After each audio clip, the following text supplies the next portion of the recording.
August Rayner's card declined twice at the gas station register before the cashier, not unkindly, suggested he try a different one. He did not have a different one. He had $11 in cash in his wallet, a coffee and a pack of gum ringing up to $11.40, and the particular, specific humiliation of a 50-year-old man doing math in his head in front of a line of strangers to figure out what he could put back. 2 people behind him in line had already sighed audibly, and a third had checked his phone with the specific impatience of someone who considered 30 extra seconds a personal inconvenience. He was reaching for the gum when a small voice behind him said, "Wait." Wesley Doran was 8 years old, and he set a single, carefully folded dollar bill on the counter before August could stop him. "He needs it more than me," Wesley told the cashier, matter of fact, the way children state things they have not yet learned to doubt themselves about. What August Rayner did over the following 6 months, because an 8-year-old boy with almost nothing gave away the little he had without being asked, was not something either of them expected standing at that gas station register on an ordinary Tuesday evening. The fuel stop on Route 6 sat at the edge of Caldwell, Pennsylvania, the way gas stations at the edge of small towns often did. 2 pumps, and a cramped convenience store that stayed open past most of downtown's early closing hours. A cold front had moved through that afternoon, the kind of early spring chill that still felt like winter refusing to fully let go, and the store's door chimed each time someone came in, shaking it off their shoulders. August had pulled in a little after 7, tired, riding home from a job interview 2 towns over that had gone about as well as the last 4 had. Polite, brief, and ending with a version of "we'll be in touch" that both of them understood meant nothing. He was 50 years old, a Hell's Angel for 26 of them, and had spent 22 years running a machine press at the Caldwell steel plant before it closed for good 8 months earlier.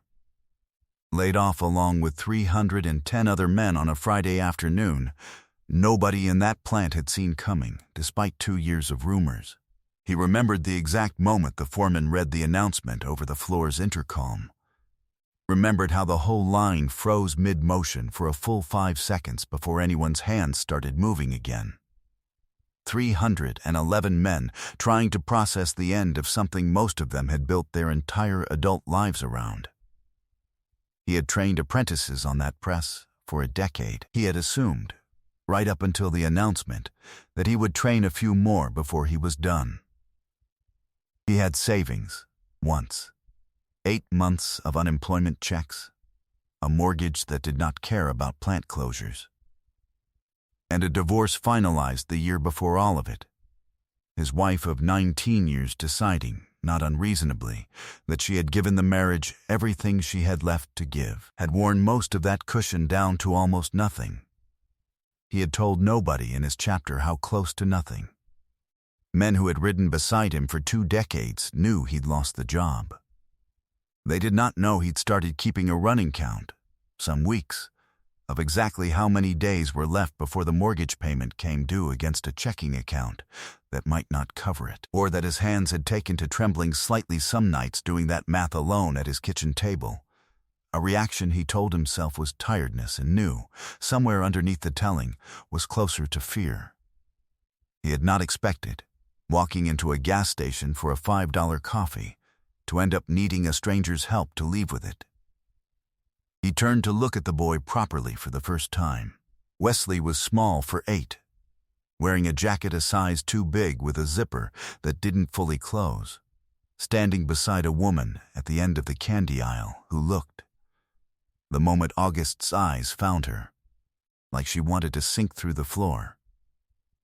"Wesley, honey, you can't." She came forward fast, reaching for her son's shoulder. "I'm so sorry." "He doesn't. We don't have money to be giving away."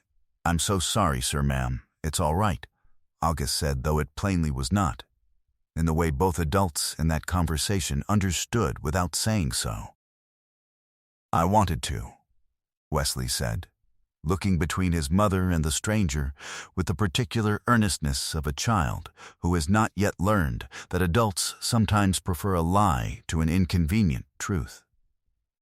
"I have $3 left. That's still a lot." Meredith's face did something complicated at that, pride and worry occupying the same expression at once. The specific look of a mother who has raised a genuinely kind child inside circumstances that make kindness a luxury she wishes, some days, it could afford to have less of. Before we get to what happened over the following 6 months, if this is your first time here, go ahead and hit subscribe so this story doesn't get lost in the feed. And drop your city or state down in the comments below. I read every single one, and it means more than you'd guess to see how far a story like this can travel. Now, back to the fuel stop on Route 6.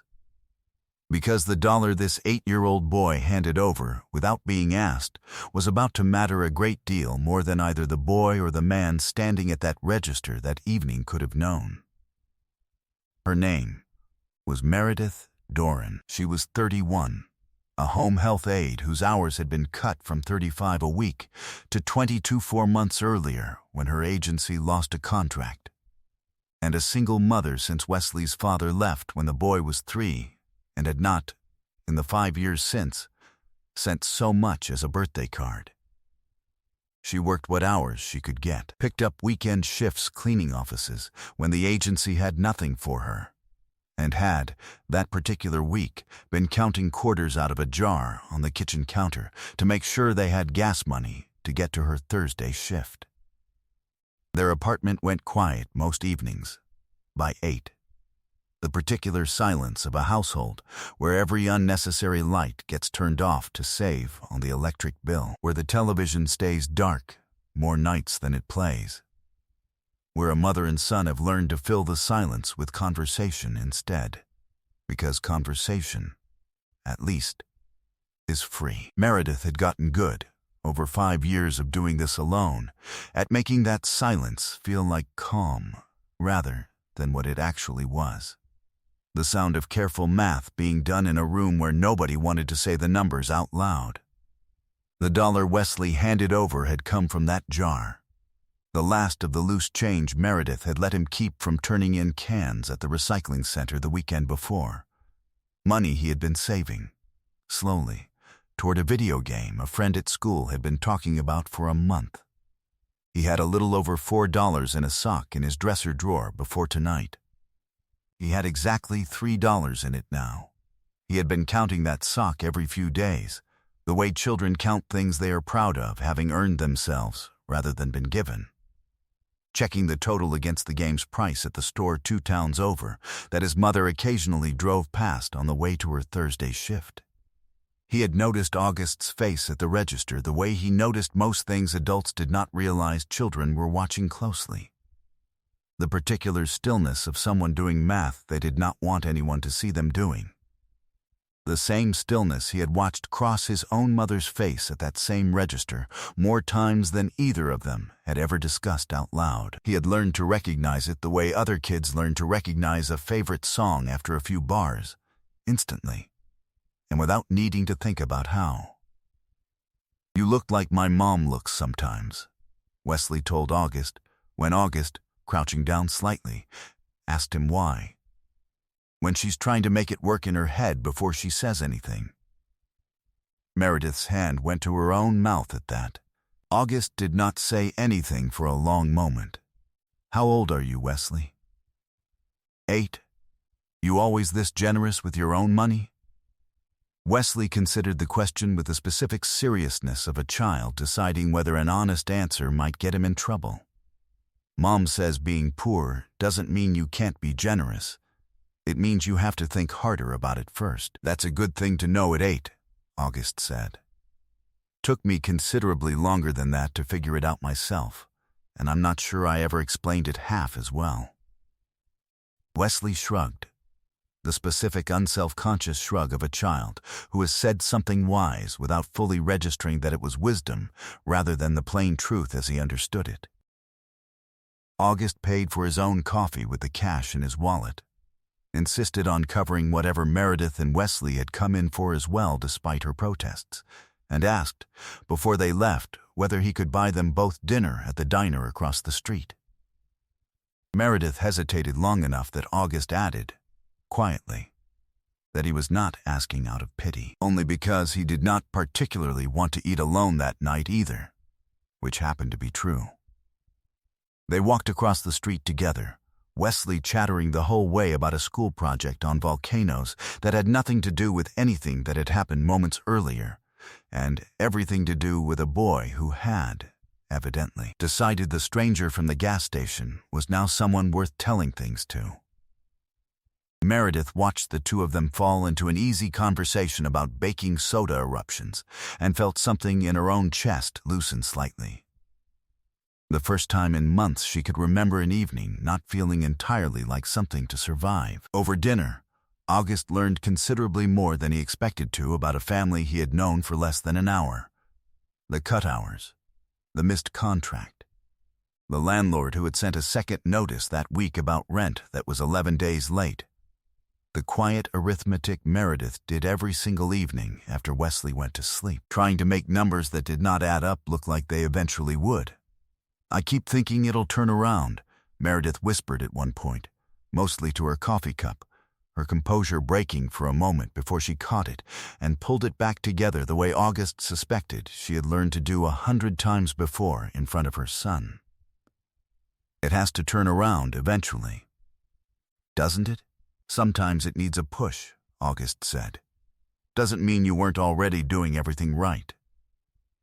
August did not have much to offer that night beyond dinner and a longer conversation than either of them had expected to have with a stranger. He drove home with Meredith's number saved in his phone under Wesley, fuel stop, and a feeling he had not experienced in 8 months of unemployment and a year of loneliness following his divorce, the specific unfamiliar sensation of having something worth doing again.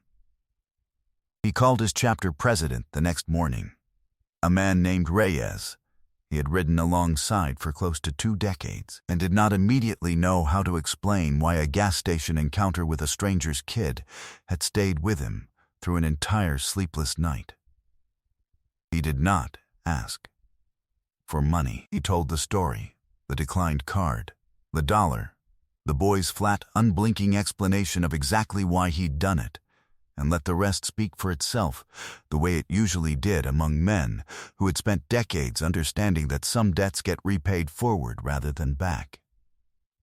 Kid gave away his last dollar to a stranger without blinking, August said. 8 years old, and he already understands something most grown men never bother learning. "Then I guess we've got some catching up to do," Reyes said. "Word inside a brotherhood does not move the way word moves anywhere else." Within a week, 3 separate members had independently reached out to Meredith's landlord about the overdue rent, only to find the balance had already been quietly settled by someone who declined to leave a name.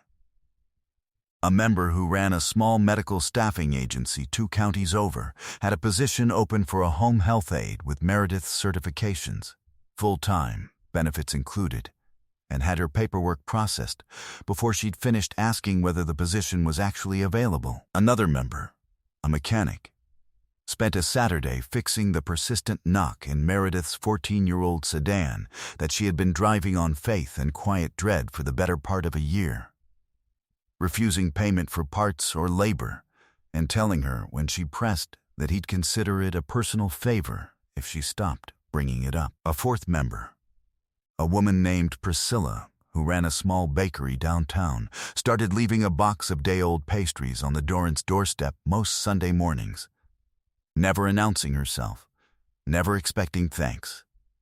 The specific kind of quiet consistency that Meredith would later say did more for her some weeks than any of the bigger gestures combined.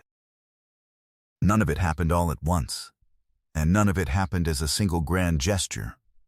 It happened the way most things happen inside a brotherhood that has decided something matters steadily, without much announcement, and without anyone involved particularly needing credit for their part in it. 6 months after that evening at the fuel stop, on a Saturday in April that Meredith had circled on her calendar without telling Wesley why. 19 motorcycles rolled into the parking lot of their apartment complex for a birthday nobody but August had remembered was coming up. Engines. That was the sound that brought Wesley to the window before his mother had finished explaining that a friend was stopping by. He stood on the small apartment balcony and watched 19 bikes fill a parking lot built for considerably fewer than that, chrome catching the April sun, and felt something in his chest go entirely still with the specific disbelief of an 8-year-old confronting a scene too large for anything he'd previously understood as possible. He counted them twice, losing track both times somewhere around 12, too overwhelmed by the sheer size of it to hold a number steady in his head. August came up first, carrying a wrapped box considerably too large for the video game Wesley had been saving toward 6 months earlier, though the chapter, once they'd learned the whole story, had made sure the box contained that too. Behind him came Priscilla with a cake she'd stayed up half the night decorating, and the mechanic who'd fixed Meredith's car, and a dozen more faces Wesley had never seen, but would, within the year, come to know by name. "Happy birthday," August said. "Told you I wouldn't forget." "You remembered," Wesley said. Something in his voice caught between disbelief and the particular joy of a child who has learned not to expect much, and is discovering, this once, that expecting more might have been allowed all along. "Whole chapter remembered," August said. "Once I told them about a kid who gave away his last dollar without blinking. Wasn't exactly hard to get them to care about the rest." Meredith stood in the doorway with both hands pressed to her mouth, the same gesture she'd made at that gas station register 6 months earlier, though everything underneath it had changed considerably since then. Whatever composure she'd been holding on to all morning, waiting on a surprise she'd known was coming, and Wesley hadn't, broke completely at the sight of 19 bikes filling a lot that had never once, in the 4 years she'd lived there, held anything larger than a moving truck. "I don't know how to thank you," she whispered. "Any of you. Don't have to," August said. "Your son already did. Rest of this is us paying attention to what he taught us." Meredith works full-time now, with benefits, in a job she did not have to fight to keep hours at. The overdue rent is a closed chapter. Neither she nor Wesley bring up much anymore. She still keeps a jar on the kitchen counter, though these days it holds savings toward a vacation rather than gas money for a Thursday shift. A distinction she says she still has to remind herself of some mornings out of old habit rather than necessity. Wesley has, since that birthday, become something between a mascot and a genuine junior member of Steel River's extended family, invited to cookouts, taught to change his first tire by a mechanic who still calls him the kid who started it all, and saving, these days, not out of necessity, but out of a habit he has decided he intends to keep regardless. A jar on his own dresser now, filled slowly, for whoever he decides needs it more than he does next. He has given away $11 total in the 18 months since that first one, a fact he tracks in a small notebook with the same careful seriousness he once brought to saving toward a video game, treating generosity as its own kind of goal worth working toward, rather than an accident that only happens once. Priscilla still leaves pastries most Sundays. The mechanic still waves off any offer of payment whenever Meredith's car needs attention, on the theory, he says, that some debts are better left open-ended. August visits most weeks now, closer to family than the word friend has ever covered, and has started, quietly, looking into what it would take to formally sponsor Wesley into the chapter's junior program once he's old enough.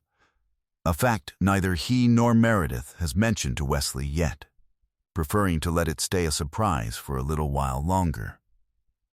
He still has that video game. He still remembers, better than almost anything else about being 8 years old, the specific look on a stranger's face at a gas station register, and the particular certainty he felt handing over his last dollar that helping someone else count their change was worth more than whatever he might have bought with it instead.